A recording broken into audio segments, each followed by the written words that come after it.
I got 3 full mock drafts for y'all to enjoy today. We are trying to predict as many picks as we possibly can, right? So let us know who you think has the most accurate mock draft. My mock draft will be last, so stick around if you're looking for just my picks. Gonna let you know I got pretty ballsy with my mock. But first, before we get into the mock draft, make sure you like the video so the algorithm knows to send this video to more NFL fans like me and you. And then make sure you're subscribed to the channel. I'm NFLMike. I cover the NFL 24 hours a day, 7 days a week, twice on Sunday. If you're also an NFL fan, I know you'll love the channel. So please subscribe with notifications on so you can be here every time I post. Comment who you want your team to draft in this year's draft. All right, let's get into the mock. Here's my predicted mock. Caleb, we don't need to discuss that.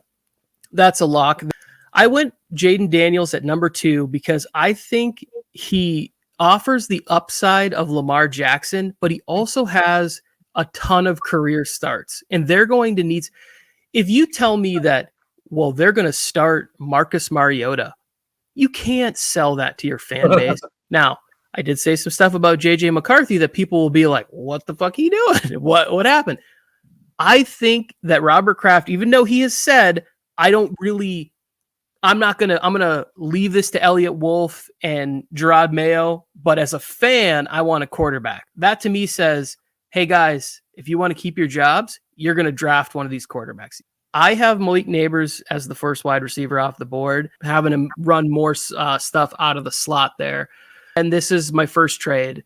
The Vikings move up. They get Drake May. We've heard about all the connections there between Josh McCown and stuff like that. Marvin Harrison to the Giants. They need a wide receiver. They've been trying this forever. Like, don't mess this up, Giants. Get the best wide receiver at this spot, please. If Arizona went Marvin Harrison, would Nabers still be the pick at New York right here? I would probably go Odunze in that case. To me, it's the fit because I think Malik Nabers is going to be a tremendous player in the NFL. I see him having more success in the slot than I do outside. Been trying to always get back to like the Plaxico Burress days forever and ever and ever. You know, like even OBJ, as exciting as he was, like the slot is more of a better spot to get him in, to isolate him and allow him to use it there. And I don't think they can go wrong. I personally just tend to like guys, the players like Harrison and Odunze a little bit more than I like speed guys. Tennessee, the Joe Alt one, this seems pretty chalky for everybody. I went Dallas Turner here. The Bears. A lot of people think Odunze. But if you are the Bears, if you're not trading out of this spot, like how can you not pass up on who might be the number 1 edge rusher on your board? So I went with Jared Verse in this spot. And to round out the top 10, I think that the Jets not drafting an offensive tackle in this draft would be the most insane thing they could do for a 40-year-old QB. and everybody goes, well, they brought in all these other tackle help, whatever else. It's like, they brought in guys that are injured and old. It'd probably be Brock Bowers or Odunze. If it wasn't him, they have plenty of receivers. And if Rodgers has wanted to work with the tight end, I'm sure at some point in his career, we would have already seen this work. It just seems like he likes his receivers. He uses the tight end to supplement the offense. And the tight end that comes to mind when I think of successful tight ends in Green Bay that entire time is Rob Tonyan. Who was the guy that went to the Super Bowl with? Jermichael Finley. Jermichael Finley. Yeah, like nothing crazy. He's not going to be banging the desk for the Jets to draft Brock Bowers. Well, he liked the DeGuara guy. I remember there was like a story where he was like some practice squad tight end who I think is like probably on the Jets practice squad now. Chargers fans are going to be pissed at me because I passed on Rome Odunze. But if I'm making a prediction, I think that Jim Harbaugh values a tight end who can be part of the run game and is going to get open against pretty much, he's going to be a mismatch against safeties, a mismatch against linebackers. Like he's going to be an issue for them. This is the one that I have that I think is the most interesting thing about my mock is that the Buffalo Bills trade up to number 12 with the Denver Broncos and draft Rome Odunze. That's a big trade though. To move up from 28 to 12, you're giving up a lot for that. I mean, I put it into a couple different trade charts. I think it is possible. For your Raiders show, took Troy Fatunua from Washington. Him and Fuaga are my favorite linemen in this draft. Quinyon Mitchell. Get a cornerback that in a Fangio system that's gonna rely on some zone coverage. Quinyon Mitchell excels at that. Latu, the Colts. I don't know. I was between Brian Thomas Jr., like having somebody that can take the top off the defense. I thought Josh Downs is really nice. You just signed Pittman to a big deal. Like, why not then bring in explosive playmaker?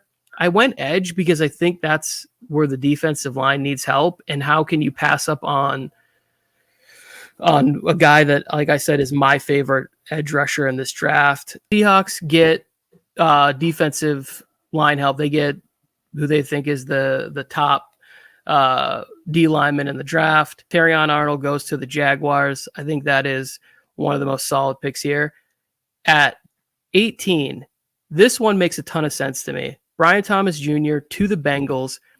They get a chance to add another LSU guy to the room. They also then have the option on day 2 where if somebody goes, hey, like maybe the Panthers reach out and say, is Higgins available for pick 39 or something like that? And then the Bengals get another draft pick and they've already filled in for Higgins, or they keep him and they just have one of the most electric wide receiver rooms that has ever hit the NFL. The Rams, this has felt like a major need. Like, how can you pass up on a guy like Jerzon Newton, Aaron Donald? That's not what this is, but you have to replace some of that production. Steelers get a left tackle to pair with Broderick Jones. The Dolphins need a center. How many times did we see fumbles snapped last year? Saints trade back. They get a right tackle that they need. They've had issues on the offensive line. The Trevor Penning thing is still up in the air.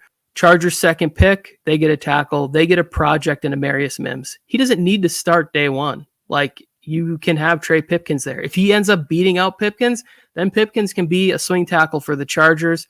I'm all for that. The Cowboys have a need at center, but also I think that Jackson Powers Johnson has sort of fallen a little bit in this. Joe, I got your Raiders trading back in with the Green Bay Packers to draft Michael Penix. They jump back in front of a team that I had the Broncos. And we've seen this as the one thing that we've seen from Telesco in the past, where he's traded back in for guys like Kenneth Murray, traded back in, I believe, for Melvin Gordon. The Bucks, I think Chop Robinson would kind of instantly allow pressure, just his speed as a weapon.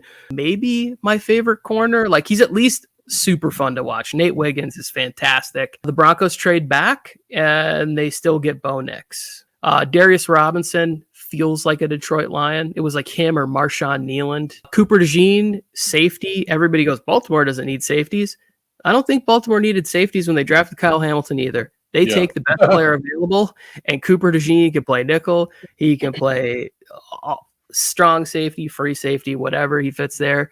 Niners, Kool-Aid McKinstry. The Chiefs, I kind of did this because I don't want it to see it happen. So at least if they do it, I get to be right. They take Adonai Mitchell from Texas. So here's mine. Check it out. I did the graphic and everything. Oh, woo. Right here. Caleb Williams, Jayden Daniels, Drake May, Marvin Harrison Jr. Then when you get to the Chargers, I have them trading with the Minnesota Vikings because that's too damn good of a trade to give up. Like, to move back to number 11 and get 23, you got to do that, right? So I think J.J. McCarthy, they move up for J.J. McCarthy. Then I have Nabers going. Joe Alt, like Tony said. Atlanta Falcons, I have them taking Mitchell at the cornerback position. I have the Bears. If, like Tony said, if they don't trade back, they got to find somebody there. So you go with the wide receiver. You have the tackle going to the Jets. I got you guys taking an offensive tackle in Fashanu at number 11.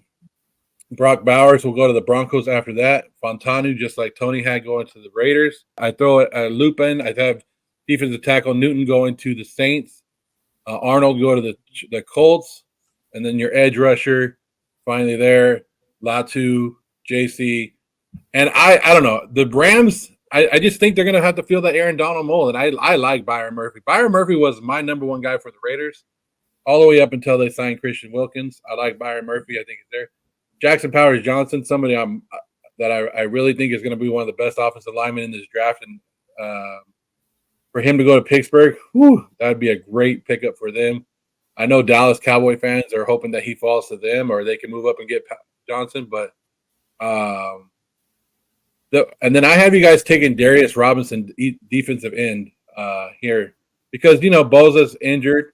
I know you got Tui last year, and then Mac. What are you going to do with those two? Like, you have to look to replace those two if you like it or not. You got to know that those guys aren't going to be in the franchise for long. So why not get a young defensive end or edge rusher? I got the Cowboys picking up a wide receiver, and then I have at the bottom of the draft, just like Tony did, I have the Raiders moving back into the first round to get Michael Penix, and I have the Broncos moving back into the first round to get Bo Nix, with Kansas City taking a wide receiver. I have the same first 7 picks as you, Joe. Really? So I'm hoping that we're both right on all of those. I think that the Falcons are going to draft an edge rusher. I just don't know if they're going to trade back or if they're going to sit and draft. But I'm going with Dallas Turner out of Alabama. And then I don't know, because especially after seeing your guys' mock drafts, the gauge on Michael Penix Jr. is weird to me. Like, if both the Broncos and the Raiders want him, the Raiders have to trade up to get him.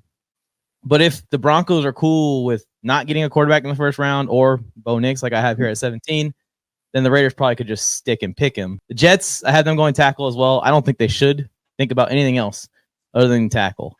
I had Brock Bowers to the Chargers, a little bit of wishful thinking. This would be like the perfect situation. And I know that Harbaugh has an importance on this position. It's just, is it enough to use this 11th pick, his first pick on tight end? I hope so. We've seen what Vernon Davis does in this offense. We've seen what Mark Andrews does in this offense. Then, I mean, just keep listing the tight ends over and over and over again. I had the Jaguars coming up to kind of like jump the Colts for their favorite corner and the number 1 corner in the draft. The Bears taking Jared Verse, which I think one of you guys had the Bears taking Jared Verse also. Oh, yeah. And then Fuaga to the Saints. That's another one where it's just like you got maybe the worst quarterback in the league under pressure who just gets hurt and folds in like 2 seconds, and you need a tackle. And I think Ramczyk is either on his way to retirement or already did retire. So that's not good for the Saints at all and their offensive line. I have Cooper DeJean going a little bit earlier than what you guys had at 15 to the Colts. And Rome Odunze was sliding in my mock. I don't know how he would get to here. I don't think he would get to here, but it's just so much talent. He does get to here. I have the Bills trading up for him as well, Tony, similar to you, from 28 to 16. And the Broncos traded back the Jaguars, and get Bo Nix still. I got the Bengals going defensive tackle, but they're kind of a wild card because they seem like a team that drafts best player available. I want to keep this kid in LA. I don't know if he's going to get to 19, but that would be pretty cool if he stays in LA. And then the Lions. The Lions are going to do something ballsy in this draft again. I don't know what it's going to be, but they're going to do something. They're either going to super reach on a player, they're going to trade up and super reach on a player. Something's going to happen, moving Chop Robinson maybe up to where they get tempted to trade up and try and get him. I have the Dolphins taking a tackle. I probably should have went interior offensive line in hindsight, but J.C. Latham is sliding. Taron Arnold just falls into the Eagles' lap. They need a corner really bad. And then stop giving us these boring mocks, guys. The freaking Chargers will find a tackle in the later rounds in the draft. Don't worry. Jim Harbaugh has his guy identified. We're going to solidify. Rookie contract Brock Bowers. Rookie contract Brian Thomas. We're putting him with Justin Herbert. Forget about it. For 5 years with Quentin Johnston also. Just forget about it. You don't need weapons for the next 5 years. There we go. I have the Cowboys going with a flexible tackle. He could play inside and outside. They lost Tyron Smith. They lost Tyler Biden. They lost all their guys on line. If that happened right there, if Fontanu falls to the Cowboys, it would be an amazing pick for them. I think it would be a great value, great everything. But Cowboy fans would fucking cry and be pissed off. And be like, what the hell? We took but everybody else would be like, what a great pick. He fell to you, value pick, everything. But Cowboy fans would walk away pissed off. I was going to mention also, I don't know what the hell's going on with Dak Prescott right now. I have no clue. I don't even know if he's worth a first-round pick in teams' eyes with the contract and everything. I assume he is. But things are going to be interesting in this draft with a few players in the league that are really good. And if teams want to make a move, maybe the Cowboys' draft strategy changes a ton. Kool-Aid McKinstry, I have him falling to the Packers there. The Packers keep building this defense. I think the offense took a huge leap last year, so they're going to keep building this. And I think that the situation with Jair Alexander is really interesting because he gave like a goodbye to Green Bay at the end of the season last year, but he's not gone. So I don't know what's going on with that. I went Johnny Newton to Tampa. Imagine that interior defensive line. After that, Cardinals get a tackle to put with Paris Johnson Jr. for the future. I had the Seahawks going with Edgerrin Cooper. This would be Mac McDonald's first pick of his coaching career, and first pick, linebacker seems fitting to me. Ladd McConkey to the Steelers to replace Deontay Johnson, and then I have the Ravens going with, he's a center, Jack Powers Johnson, but I think he could play guard too. Nate Wiggins to the 49ers. I think that they need a corner really bad. And then I wanted to draft anyone else to the Chiefs, Tony. Anyone else, honestly. Yeah.